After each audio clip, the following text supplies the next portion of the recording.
திருச்சிற்றம்பலம்.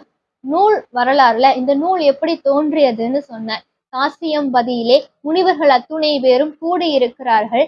அங்கே அகத்தியமா முனிவரும் இருக்கிறார். அப்ப அகத்தியமா முனிவர்கிட்ட எல்லா முனிவரும் கேட்கிறாங்க, பாண்டிய நாடான மதுரையிலே சிவபெருமான் நிகழ்த்திய திருவிளையாடல்களை கூறுங்கள் என்று கேட்க, அகத்தியமா முனிவரும் சொல்ல ஆரம்பிக்கிறார். முதல்ல நாட்டு சிறப்புல பாண்டிய நாட்டினுடைய சிறப்புகளை சொல்றார்.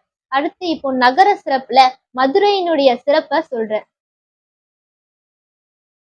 திருச்சிற்றம்பலம். திருநகர சிறப்பு.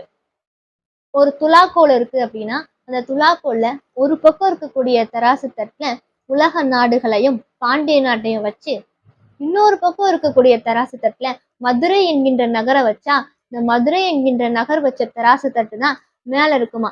அந்த அளவுக்கு பெருமை மிக்கது மதுரை என்கின்ற நகர் அப்படின்றார். இந்த புலவர்களெல்லாம் தன்னுடைய புலமை என்னும் தராசினால் அளந்தால் மதுரை என்கின்ற நகர் தான் பெருமையில் மிக்கதாக இருக்கும் அப்படின்னு சொல்றார். அவ்வளவு சிறப்பு வாய்ந்தது மதுரை.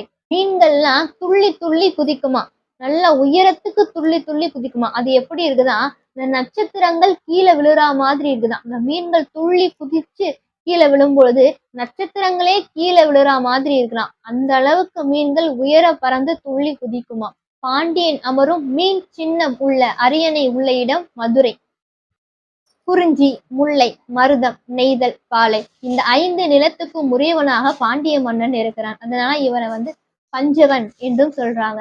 வேதங்கள் எல்லாம் ஓதப்படுவதனால வேதங்கள் ஓதக்கூடிய ஓசை கேட்குமாம். இசைக்கருவிகள்லாம் வாசிக்கிறதுனால இசைக்கருவிகளுடைய ஓசை கேட்குமாம். கிளிகளுடைய ஓசை கேட்குமாம். உழவர்கள் உழவு செய்யும் பொழுது ஏற்படக்கூடிய ஓசை கேட்குமாம். நல்ல தேன் சிந்தக்கூடிய மலர்களிலே வண்டுகள் அமர்ந்து தேன் குடிக்கும் பொழுது அது ரீங்காடம் விடக்கூடிய ஓசை கேட்குமாம். விரலியல் கால் சிலம்பு ஓசை, கடல் அலைகளின் ஓசை இதெல்லாம் கேட்கும் அப்படின்ற. கடம்ப வனமான இந்த மதுரையில புலமை மிக்க புலவர்களுடைய வீடுகள் நிறைந்திருக்கும் அப்படின்னு சொல்ற. புலவர்கள் எல்லாம் இந்த சாலி நெல்ல குவியலா குமிச்சு வச்சிருக்கிறாங்களாம். அந்த குவியலானது மேகத்தை தொடக்கூடிய அளவுக்கு இருக்குதான்.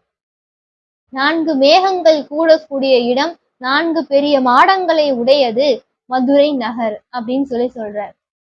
தும்பை மலர் மாலை சூடிக்கொண்டு பாண்டிய மன்னன் போர்க்களத்திலே பகைவர்களை வெற்றி கொள்வான்.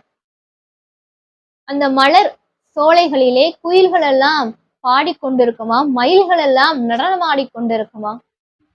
சங்க புலவர்கள் எல்லாம் வீற்றிருக்கக்கூடிய இடம். புலவர்கள் எல்லாம் இந்த சங்கத்தில் வந்துதான் தன்னுடைய புலமையை அரங்கேற்றம் செய்வார்களாம். தன்னுடைய உரையை விளக்குவதற்கு இடமாக இந்த மதுரை நகர் இருக்கிறது. திருக்குறளை அருளி செய்த திருவள்ளுவர் மதுரையில தான் திருக்குறளை அரங்கேற்றம் பண்ணார். மதுரைக்கு வந்துதான் புலவர்களெல்லாம் தான் இயற்றிய நூலை அரங்கேற்றம் பண்ணுவார்களாம். மதுரை என்று நினைத்தாலே நாம் செய்த கொடிய பாவங்களை எல்லாம் நீக்கக்கூடிய ஊர் மதுரை. மதுரைன்னு நம்ம நினைச்சாலே போதுமா, நாம் செய்த கொடிய பாவங்கள் எல்லாம் நீங்கி போயிடும் அப்படின்ற. நம்ம அடுத்து மதுரையை பற்றி தான் சிந்திக்க இருக்கிறோம். அவ்வளவு சிறப்பான ஊர் மதுரை. முன்னொரு காலத்துல இந்த பேரண்டத்தை தாங்கி கொண்டிருந்த 8 திசை யானைகளும் இன்றைக்கு இந்திரன் அமைத்த திருக்கோவில் விமானத்தை தாங்கி கொண்டு இருக்கின்றன. சிவபெருமானே பாண்டிய மன்னன் கைலாசத்திலிருந்து இறங்கி வந்தார். அதனால மதுரையே சிவலோகம். இங்க இருக்கக்கூடிய மக்கள் எல்லாம் சிவ கணங்கள் அப்படின்னு சொல்ற. பாண்டிய மன்னன் குலம் செய்த தவத்தினாலும் உலகத்திலே இருக்கக்கூடிய மக்கள் புரிந்த தவத்தினாலும் யுகம் ஒன்றிற்கு 4 64 திருவிளையாடல்களை மதுரையிலே சோமசுந்தர கடவுள் நிகழ்த்தி இருக்கிறார். இறைவனால் நிகழ்த்தப்பட்ட 64 திருவிளையாடல்களையும் இந்த 3 மலங்கள் நீங்குவதற்காக 3 மலங்களால் சேர்ந்த 3 வினைகள், சஞ்சிதம், பிராரத்தம், ஆகாமியம் என்று சொல்லக்கூடிய இந்த 3 வினைகளும் நீங்கும் பொருட்டு 64 திருவிளையாடல்களையும் சொல்கிறேன் அப்படின்றார் அகத்திய மாமுனிவர். திருவிளையாடல் புராணத்தால் ஏற்படும் பயன்கள் அப்படின்னு சொல்ற.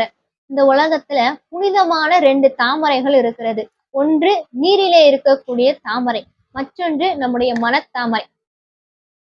நீரில் உள்ள தாமரையை மலர செய்வது சூரியன், அதுபோல நம் மனத்தாமரையை மலர செய்வது திருவிளையாடல் புராணம் அப்படின்ற. கல்வியோடு சேர்ந்த பெருமை, நிறைந்த செல்வம், பிறவாத வாழ்க்கை, சிறந்த புத்தி, சிவபக்தி இது அனைத்தையுமே தரக்கூடியது திருவிளையாடல் புராணம். இளம் பெண்கள் தான் விரும்பிய கணவனை அடைவார்கள். கற்பமுற்ற பெண்கள் நல்ல சிறந்த ஒரு ஞான குழந்தையை பெற்றிருப்பார்கள். பெண்கள்லாம் சுமங்கலியாக இருப்பார்கள். பாண்டிய மன்னன் வணங்கி போற்றும் சோமசுந்தர கடவுளின் திருவிளையாடல்களை எழுதினாலோ கேட்டாலோ நினைத்தாலோ மற்றவர்களுக்கு உரைத்தாலோ அவர்களுக்கு எந்த தீங்கும் நேராது. இறைவன் நிகழ்த்திய திருவிளையாடல்களை முழுவதும் ஓதி அதனுடைய பெருமைகளையும் பொருளையும் உணர்ந்தவர்கள் தவமுடையவர்கள் அப்படின்றாங்க. ஏன்னா நம்ம தவம் செய்தாதான் இந்த திருவிளையாடல்களை பற்றி நாம் தெரிந்து கொள்ளவே முடியும். நாம் செய்த பாவங்கள்லாம் நீங்கி போயிடும், துன்பங்கள்லாம் விலகும், புகழ் நிலை பெற்று இருக்கும். இதை தவிர வேற என்ன வேணும் நமக்கு அப்படின்னு சொல்லி அகத்தியமா முனிவர் இறைவன் நிகழ்த்திய திருவிளையாடல்களை கூற ஆரம்பிக்கிறார். திருச்சிற்றம்பலம். தொடர்ந்து இது போன்ற ஆன்மீக தகவல்களை காண சுந்தர மகாதேவி யூடியூப் சேனலை சப்ஸ்கிரைப் பண்ணிக்கோங்க. உங்க நண்பர்களுக்கும் ஷேர் பண்ணுங்க, லைக் அண்ட் கமெண்ட் பண்ணுங்க. நன்றி.